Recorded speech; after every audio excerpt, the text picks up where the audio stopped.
যাদের জ্ঞান শক্তি কম তাদের এই ভিডিওটা দেখার উচিত। কিছুটা হয়তো জ্ঞান শক্তি বাড়তে পারে। এই বোনটার ভিডিও না দেখে যাবেন না, অনেক অসাধারণ ভিডিও।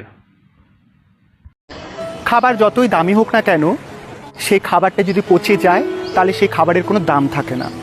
ঠিক তেমনই মানুষ যতই শিক্ষিত হোক না কেন, উচ্চ শিক্ষিত হোক না কেন, তার মধ্যে যদি মনুষ্যত্ব বোধ না থাকে তাহলে সেই মানুষটারও কোনো মূল্য থাকে না। কলম যতই দামি হোক না কেন, সেই কলমের ভেতরে যদি কালি না থাকে সেই কলমটি যেমন মূল্যহীন হয়ে যায়, ঠিক তেমনই মানুষ যতই উচ্চশিক্ষিত হোক না কেন, তার ভিতরে যদি মনুষ্যত্ব বোধ না থাকে তাহলে সেই মানুষটি কিন্তু মূল্যহীনই হয়ে যায়।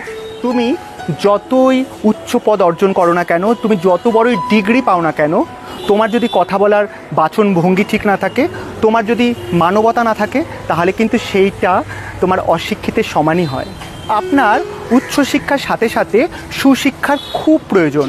উচ্চশিক্ষা আপনাকে পেটের রোজগার, পেটের ভাত জোগাতে সাহায্য করবে, আর সুশিক্ষা আপনাকে মানবতা বজায় রাখতে সাহায্য করবে।